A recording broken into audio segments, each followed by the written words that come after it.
Welcome back to the next session of units and measurements. Friends, in the last class, the last video, I introduced what are the measurements, what are physical quantities, types of physical quantities, that is fundamental physical quantity and derived physical quantity, units and types of units. Friends, today we will discuss in detail the definition of fundamental or base units, the definition of derived units. Along with that, two more units are there. We will discuss in detail one by one.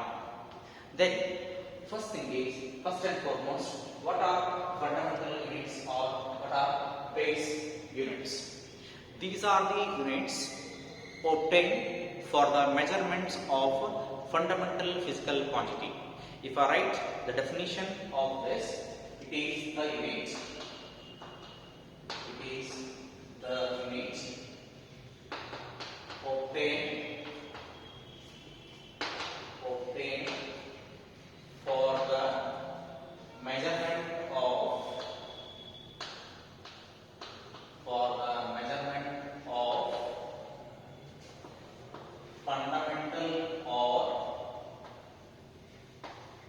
fundamental or base physical quantities.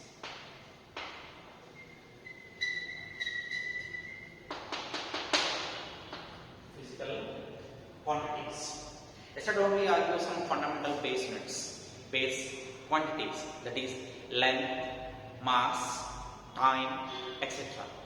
Today we are going to measure these length, mass, time, etc. Some more are there, and we are going to measure these things step by step. So now here I wrote the definition of fundamental or base units. After this, we are going to study one more thing, physical quantity, that is derived units. Derived units.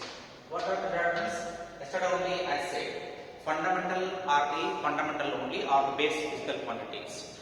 To explain, if I combine two or more base units or fundamental physical quantities, then it becomes derived. Suppose if only length is there, that is the length is a fundamental quantity. If I take two lengths, say length and breadth, then it becomes what? Area of the surface. Then area is a new word but related to two lengths. Hence it becomes what? The derived unit. Such type of, that means these are the units or units. It is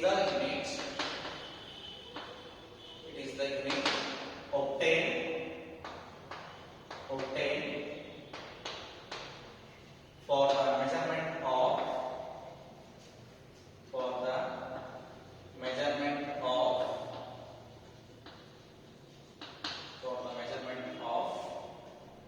derived units, derived physical quantity by using fundamental or base units.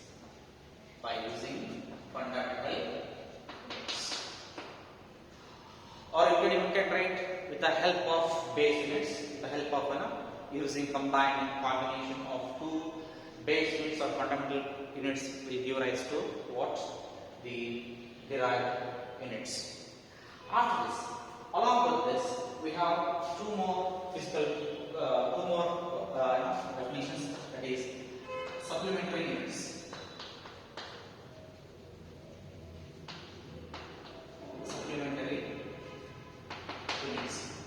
In the supplementary units, we have two units. That is, first one is plane angle, and the second one is solid angle. Plane angle and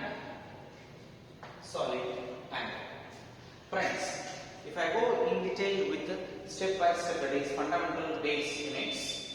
So basically we have 7 fundamental units. How many fundamental units we have? Total 7 fundamental units are there. 7 base units are there. So now I am going to write these 7 base units in a systematic way. First thing is, what is the physical quantity? Second thing is, what is the SI unit? And third thing is, what is the symbol for each? The first thing is, I have to write here serial number. First thing. Second thing is physical quantity. That means which physical quantity or fundamental quantity we are using to denote. Then next is unit. Which unit you are writing, and the next thing is symbol. Which symbol we are using to denote, these SI units. As I said, there are 7 base units in units or fundamental units. So I am going to write one by one. One. Physical quantity, say now length. So if I take length is measured in terms of meter. And the symbol, please keep it in mind, symbol is small m. Please note down small m. Second fundamental unit is mass. And if I take the SI unit of this is kilogram.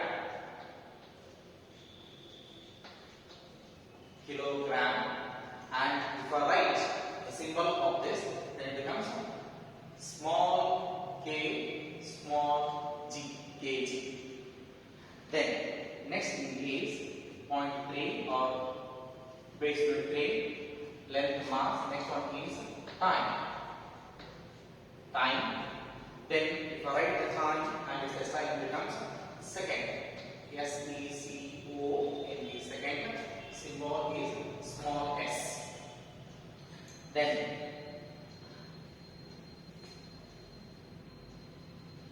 small s. The next physical quantity is fourth one is thermodynamic temperature. Thermodynamic temperature. Thermodynamic temperature. The SI unit of thermodynamic temperature is Kelvin. It is the name after the scientist Lord Kelvin. So Kelvin, and the symbol is capital K. We have to use capital K. Please note down whatever I remember, small k, capital K, S, everything it should be remembered because they have to be expressed in the same way only. Thermodynamic temperature. And the next one is amount of substance. Amount of substance. Amount of substance is expressed in terms of mole, M-O-L-E, mole, and symbol is small m-o-l, mole. Next, sixth one is electric current. Electric current, and the SI unit is ampere. And the symbol of this is capital A. Capital A is the symbol. Then the seventh one is luminous intensity. Luminous intensity. Luminous intensity, and its SI unit is candela. And the symbol is CD, small c, small d. These are the 7 fundamental quantities with their unit and with their symbol. Friends, look at this. In the examination, question number 12 or question number 19, part C, question number 19, or else part B, question number 11 or 12, they'll ask in the examination, mention any 4 fundamental units or mention any 4 fundamental physical quantity with their units and symbol, or they may ask for full all 7 for 3 marks. What they will ask? Mention the fundamental base quantities or physical quantities with their SI and symbol. That means you have to write the entire table, right?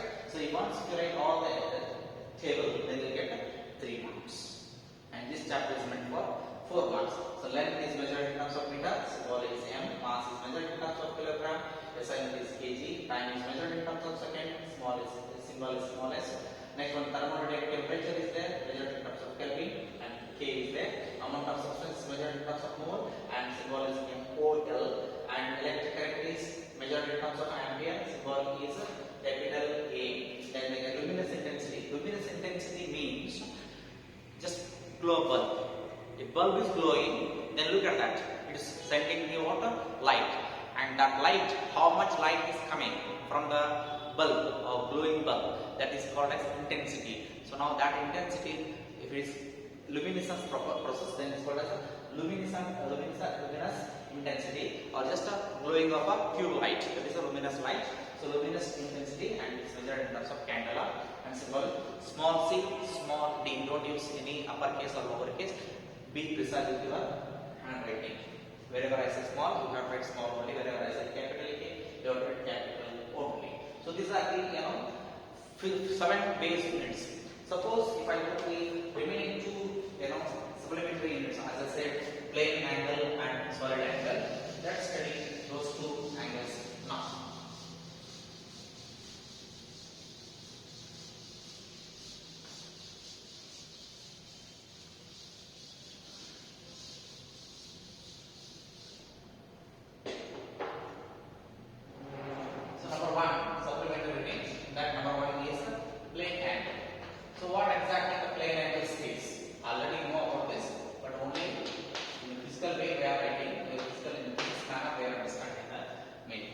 Suppose if I take a circle, circle is 2-dimensional. That means you can draw a circle on the paper. So it is a 2-dimensional, paper is a 2-dimensional object. So once if we draw, that means a circle. In that circle, if I take a small piece, then it will become like this.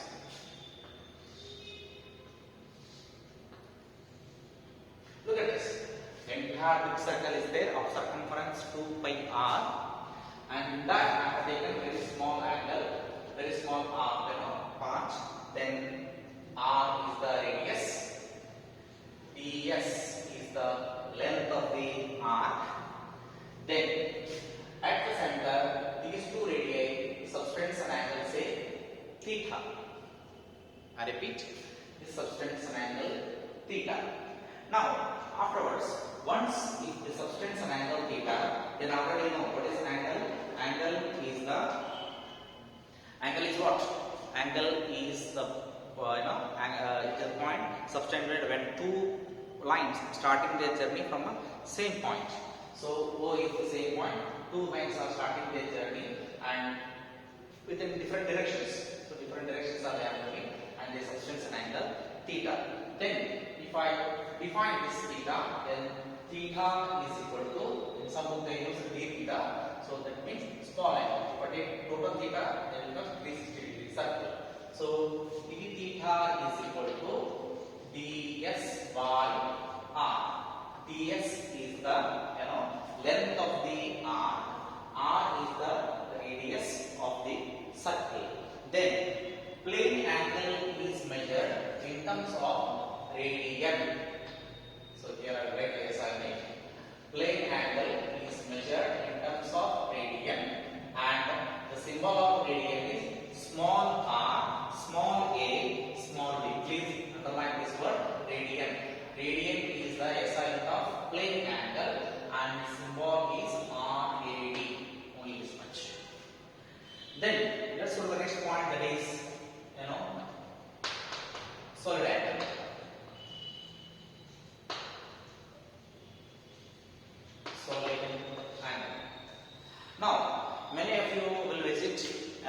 market, especially in summer season, you will eat one beautiful,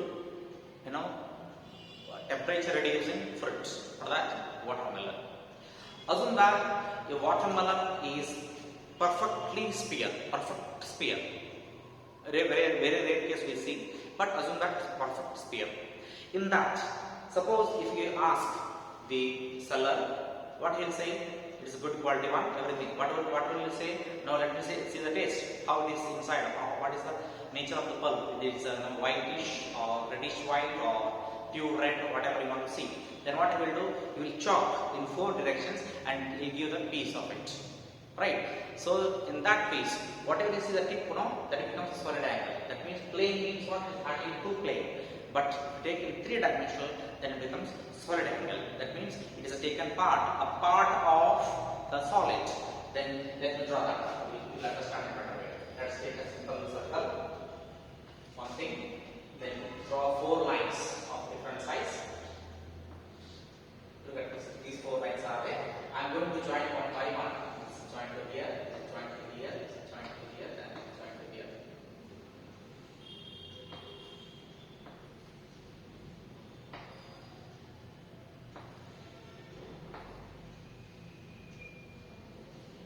Now, this is the initiation point O. Then here radius is R. Then here is, we get a surface area here, not like the length. But what you get here? We get the surface area. Let's say this is area is now what? A. Since it is small area, let me call as A. Afterwards, whatever the angular substance at the center of this pulp of pumpkin or watermelon, this is called as what? D omega. And the solid angle is measured in terms of steradian. It is measured in terms of steradian. Then if I write the equation for this, then I will get d omega is equal to dA by r square, where r is the radius of the sphere, dA is the area of this part, then d omega is the solid angle, and it is measured in terms of SR. Only small s, small s, small r. Small s, small r. Steradian is measured in terms of SR. So friends, with this we studied 7 fundamental units which are given in the form of table, 2 supplementary angles or assignments, that is plane angle and solid angle. Plane angle is measured in terms of radian. Symbol is small r, small a, small d. And solid angle is measured in terms of steradian. It is a part of this solid or sphere, and it is measured in terms of steradian, and the symbol is SR, small s, small r. Friends, in the next class, we are going to study the measurement of lengths. How many types of lengths are there and how we are going to measure these lengths.